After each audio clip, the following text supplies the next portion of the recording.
Friends, we will discuss first the message posted today in the group.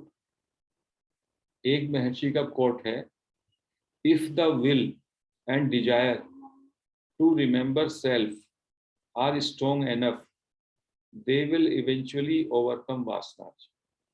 कहते हैं आपका संकल्प और आपकी इच्छा अपने सेल्फ को, अपनी चेतना को या कॉन्शियसनेस को स्मरण करने की, अपने स्वरूप को जानने की बहुत स्ट्रॉन्ग है, तो इससे आपकी सारी वासनाएं खुद ब खुद समाप्त हो जाएंगी, वासनाओं से आपकी निवृत्ति हो जाएगी। क्योंकि जब आप सेल्फ को रिमेंबर करेंगे तो आपको अंतर्मुखी बनना पड़ेगा, और वासनाओं का मतलब है बहिर्मुखी होना।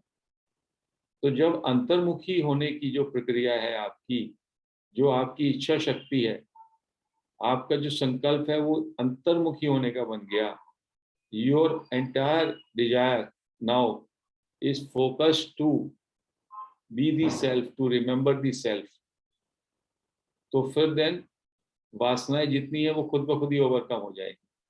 आप देखिएगा, हर एक दिन, हर एक घड़ी आपके अंदर कोई ना कोई डिजायर जागृत रहती है।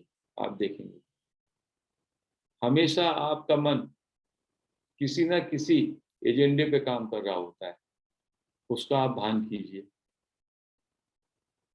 और फ्यूचर की सोच रहा होता है, अच्छा आज हम लोगों का ये थोड़ा सा प्रॉब्लम है, इसको खत्म करें, आज इसको खत्म करें, फिर थोड़ा सा हम लोग रिलैक्स करेंगे। तो ये जो हमेशा चल रहा रहता है, फिर हम रिलैक्स करेंगे, फ्यूचरिस्टिक हो जाते हैं। तो अभी हमारे पास कुछ ना कुछ हमारा एजेंडा होता है, दैट इज डिजायर और वासना और some thought on which we are working. If we can be thought free right now, or we can have total attention to ourself, automatically the vasanas will vanish, they will be overcome. This ये महर्षि की घोषणा है, और इसको आप साफ साफ जान भी सकते हैं। आई पे बनिए, जितने टाइम आप आई पे बने रहेंगे उस समय तक आप बहिर्मुखी नहीं होंगे। वासनाएं आएंगी, आप उनसे पूछेंगे अपने से, to whom these desires, these thoughts are occurring. Answer होगा ये मुझको हो रहे हैं। और फिर जो है पूछेंगे who am I, and you will come back to I. और धीमे धीमे इससे आपका विटनेस, सेंस ऑफ विटनेसिंग बढ़ जाएगा। आपके अंदर जो चल रहा है उसको आप देखना शुरू कर देंगे, महसूस करना शुरू कर देंगे। अभी आप और वो जो वृत्ति है आपकी है, वो थॉट, संकल्प है, वो दोनों एक, वो इतना आपको जकड़ लेते हैं कि you don't feel any distance with that, उससे आपकी डिस्टेंस होने लगेगी। दैट इज आपके अंदर विटनेसिंग डेवलप होने लगेगी। सो महर्षि says, if your longing for remembering the self is strong enough, then vasanas will automatically disappear, or you will eventually overcome the vasanas. Another small message, you and he, these appear only when I does. कहते हैं जब मेरे अंदर आई या अहम वृत्ति का प्रादुर्भाव होता है, उत्पत्ति होती है, उसके बाद ही तुम और वह उत्पन्न होते हैं। आई, यू एंड ही, प्रथम वचन, द्वितीय वचन और तृतीय वचन, ये जो तीनों का डिवीजन है, ये कब होता है? जब मेरे अंदर अहम वृत्ति जागती है। अहम वृत्ति के कारण डिवीजन हो जाता है, भेद हो जाता है, जगत परिच्छिन्न हो जाता है। परिच्छिन्न मीन्स डिवाइडेड हो जाता है, मैं, तुम और वह में। But when the nature of the I is sought and the ego is destroyed, you and he are at an end. कहते हैं जैसे ही मैं आई थॉट का, मैं विचार का अन्वेषण करता हूं और मेरा अहंकार नाश हो जाता है, नष्ट हो जाता है। तो उसके बाद तुम और वह, वो भी समाप्त हो जाते हैं। What shines then as the one alone is the true self। और फिर केवल एक चीज शाइन करती है, वो वास्तव में वास्तविकता है, रियलिटी है, चेतना है, अवेयरनेस है, जो मेरी हृदय गुहा में या मेरा कोर ऑफ बीइंग में वो एटर्नल आई शाइन करता है। शाइन क्या, उसकी रेडियंस है, उसकी एक अलौकिक प्रकाश है, जिसको कि बताना किसी के भी वश की बात नहीं है, वो केवल महसूस किया जाता है। It is so silent, it is so radiant, it is so light. उसके विषय में किसी ने भी कुछ डिस्क्राइब नहीं किया। संतों ने भी कहा it is indescribable. It can be only once experience. Automatically अपने को उस स्थिति में जब जाते हैं तो ईगो तो बचता नहीं। Who is the experiencer? There is no experiencer at that time, only that reality shines। The ego is destroyed, your individuality is gone। This is the verse 14 in 40 verses। जो मैं कह रहा था, 41 जो छंद लिखे हैं महर्षि ने, जिसमें रियलिटी की ही इसी की डेफिनेशन है, non dual reality, the ultimate truth और द सेल्फ। उसको भी कभी चर्चा करेंगे। उसके बाद एक ये महर्षि के गोस्पल से दूसरा लिया गया। If the mind becomes introverted through inquiry into the source of aham vritti, the vasanas become extinct।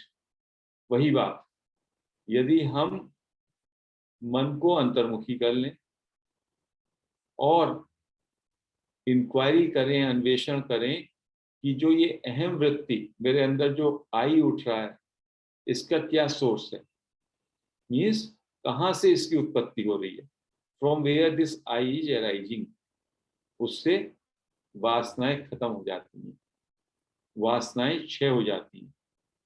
हमारी सारी डिजायर्स, इच्छाएं, लेटेंट टेंडेंसीज, वो सब नष्ट हो जाती हैं। And in the absence of the reflecting medium, the phenomenon of reflection namely the mind also disappears. कहते हैं कि इन रिफ्लेक्टिंग मीडियम जो है वो खत्म हो जाता है। रिफ्लेक्टिंग मीडियम की एब्सेंस में क्या होगा, जो रिफ्लेक्शन का फिनोमिनन है वो माइंड है, माइंड भी डिसअपियर हो जाएगा।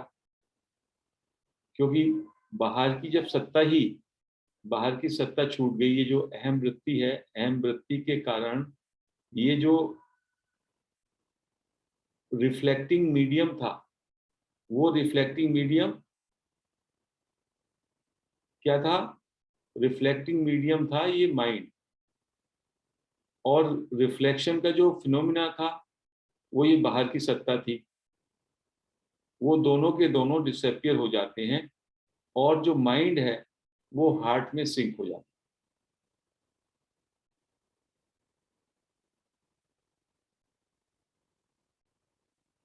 जो सन है, सन की लाइट आती है, उस लाइट को, वो लाइट ये मानिएगा जैसे सन है, मून है और रात्रि है, तो सन की लाइट रिफ्लेक्ट हो रही है मून में और मून की लाइट से सारे का सारा जगत दिखाई दे रहा है। अब जो है, यदि ऐसा हो जाए कि ये जो लाइट है, ये जो बाहर बहिर्मुख था, जो मून की लाइट नीचे जा रही है जगत में, वो वहां से विड्रॉ की जाए। क्योंकि moon is like a mind, sun is like a heart. तो मून की जब विड्रॉन हो गई तो जो वो वहां पे फिनोमिना था, सारे का सारा संसार था, वहां से विड्रॉल हो गया। और मीडियम यही है, माइंड, मून है, ये सिंक हो गया, सन में, सोर्स में चला गया। So only the light shines, nothing remains. This is the sum and substance of all that an aspirant needs to know. यही सारा सार है सारी टीचिंग्स का, जो भी किसी भी जिज्ञासी को जानना है या जिसको जानने की आवश्यकता है, सारा सार इसमें आ गया। What is imperatively required of him is an earnest and one-pointed inquiry into the source of अहम वृत्ति। क्या चाहिए किसी एस्पिरेंट को? अहम वृत्ति, जहां पे से अहम मेरा एराइज हो रहा है, आई मेरा जहां से उठ रहा है, उसके सोर्स पर कंटिन्यूअसली वन पॉइंटेड इंक्वायरी करें। क्या? From where it is arising I and what is this I, and keep your attention there. That is all. Like a cat sitting on the, जो माउस जहां से निकलने वाला होता है उसके बिल पे बस चुपचाप बैठ जाती है। बस आप ऐसा कर लो कि आपकी अटेंशन पूरी जहां से आई उठ रहा है वहां पे लगी रहे, वन पॉइंटेड। 2 घंटा 4 घंटा भी करने लगो, कभी कभी 1 घंटा करो, शुरू में 20 मिनट करो, 25 मिनट करो, धीमे धीमे बस वहां पे लगेगी तो यू विल फाइंड कि आई which was creating, projecting, I was taking the shape of mind, ego, and then the entire world phenomena becomes a reality. You will be withdrawn from that, and this I will sink into the source, and then only the source or the heart, all the eternal I will shine, and that is the reality. That is only one reality.